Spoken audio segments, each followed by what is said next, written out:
Oke, assalamualaikum warahmatullahi wabarakatuh kepada teman-teman auditor yang kami banggakan. Kali ini kita akan ketemu lagi dan membicarakan tentang pengujian terhadap hutang jangka panjang. Ya, yang harus dipahami apa sih hutang jangka panjang? Maka kita harus lihat ya definisi hutang jangka panjang.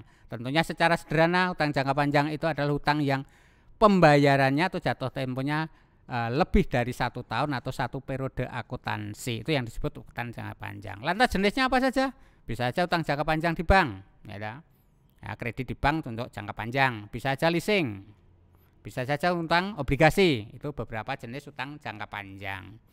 Nah, dalam hal hutang jangka panjang, maka tentunya kita sebagai auditor ketika kita diminta untuk menguji hutang jangka panjang, yang tentunya ini posisinya di neraca juga, ini di poin kewajiban ya, poin kewajiban. Tujuannya apa? Sama, kita akan menguji pernyataan manajemen. Oh ini loh, manajemen punya, katakan di dalam laporan keuangan mengatakan utangnya sekian, utang jangka panjang. Maka sebagai auditor kita akan menguji tentang apa keterjadian atau keberadaan utang itu. Tentang apa lagi? Kelengkapan dokumen utang itu. Tentang apa lagi? Tentang alokasi ya, tentang utang itu. Jadi itu beberapa yang harus kita buktikan. Ada lagi tentang sebenarnya utang ini sudah memang kewajiban atau sebagian sudah hak. Lah ini harus kita lihat juga, termasuk penyajian dan pengungkapannya.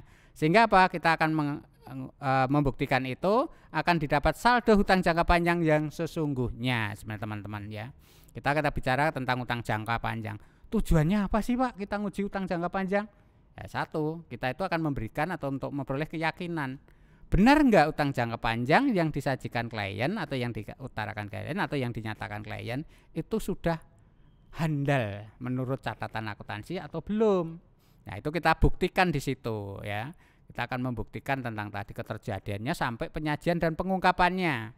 Gunanya apa sih kita itu menguji utang jangka panjang? Tentunya ya, bagi pelaporan keuangan kita menguji utang jangka panjang, jangan sampai utang jangka panjang ini ya nanti ada sesuatu yang tidak jelas di situ. Tapi apa yang tidak jelas? Sebenarnya ada yang sudah menjadi bukan kewajiban, harus lunas kok masih jadi utang. Lah ini hal-hal yang menyandung tentang utang jangka panjang. Berikutnya tentang apa lagi? Nah, kalau sudah kita tahu, kita membuktikan utang jangka panjang, maka tadi kita akan melakukan satu prosedur. Prosedur apa? Prosedur pengujian saldonya. Ya, pengujian saldo. Apakah saldo saja? Ya tidak, sebenarnya SPI-nya yang terkait tentang hutang. Nah, itu yang perlu digarisbawahi. Tapi kita sudah bicarakan SPI bahwa SPI kita menguji secara kepatuhannya. Kita masuk kepada uji saldonya. Bagaimana mengujinya? Ya kita melalui program mengujinya. Sama sebelum kita diskusikan kita harus paham betul tentang prosedur awalnya yang terkait dengan hutang jangka panjang. Maka dokumen-dokumen yang berhubungan dengan hutang jangka panjang harus kita dapatkan. Caranya bagaimana? Ya tentunya kita bisa menggunakan teknik audit.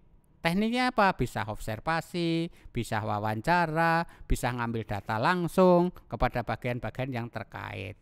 Itu cara membuktikan kita mengambil data. Nah, kalau datanya sudah cukup ya, kita pandang cukup, maka lakukan ya, prosedur analisis. Apa yang dianalisis tentang hutang jangka panjang? Bandingan saja yang paling mudah, tahun kemarin berapa, sekarang berapa, naik atau turun. Kalau naik penyebab ada kondisi apa, kalau turun ada sebab apa, itu yang perlu kemudian bisa saja mungkin dibandingkan dengan analisis yang lain atau termasuk membandingkan dengan perusahaan yang sejenis tapi di luar yang Anda audit atau teman-teman audit tapi perusahaannya sejenis, itu boleh-boleh saja. Itu yang disebut prosedur analisis.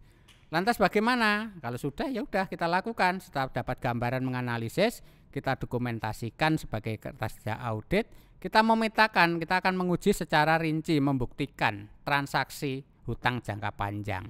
Caranya gimana? Ya tentu kita dari saldo hutang jangka panjang di neraca, kita lihat ke buku besarnya hutang jangka panjang, kita lihat lagi buku bantu hutang jangka panjang ada enggak? Kalau enggak ada, langsung kita amati mutasi atau transaksi di buku besar itu.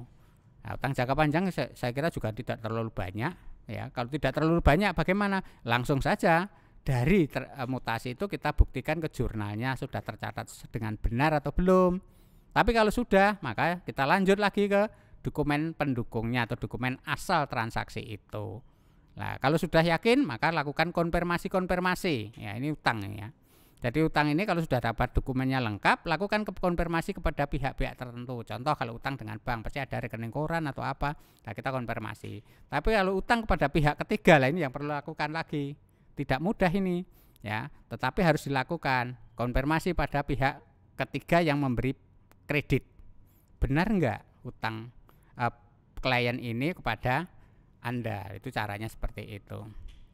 Kalau sudah, maka lakukan pengujian saldo secara rinci. Kembali penjumlahan dokumen catatan yang mendukung kita jumlah kembali, benar atau tidak. Selanjutnya apa? Memeriksa tentang penyajiannya utang jangka panjang ditaruh di mana sih? Ditaruh di mana nih utang? Oh, ternyata disajikan tersendiri setelah utang jangka pendek. Ya, utang jangka pendek utang usaha. Nah, kemudian di bawahnya utang jangka panjang.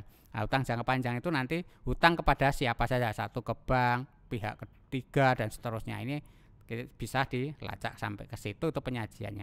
Toh kalau di dalam audit menemukan sesuatu terhadap utang jangka panjang tadi, kalau memang itu perlu dibuat jurnal koreksi, ya harus dibuat jurnal koreksi untuk diusulkan pada manajemen. Tapi kalau temuan itu dipandang tidak perlu buat jurnal koreksi dan tidak mempengaruhi laporan keuangan, maka itu menjadi catatan saja dalam laporan keuangan. Itu clear di dalam pengujian terhadap saldo-saldo hutang jangka panjang.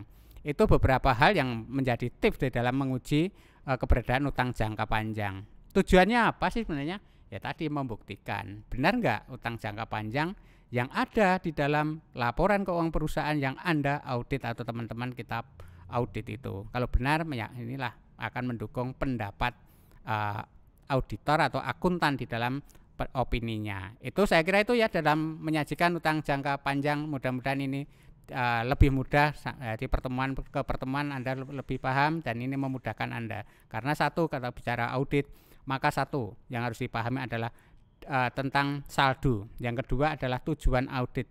Yang ketiga tadi apa? Prosedur audit. Yang keempat apa? Teknik auditnya. Itu saya kira teman-teman mungkin kali ini kita bisa akhiri dulu, mungkin bisa kita sambung di waktu yang akan datang. Akhirnya assalamualaikum warahmatullahi wabarakatuh.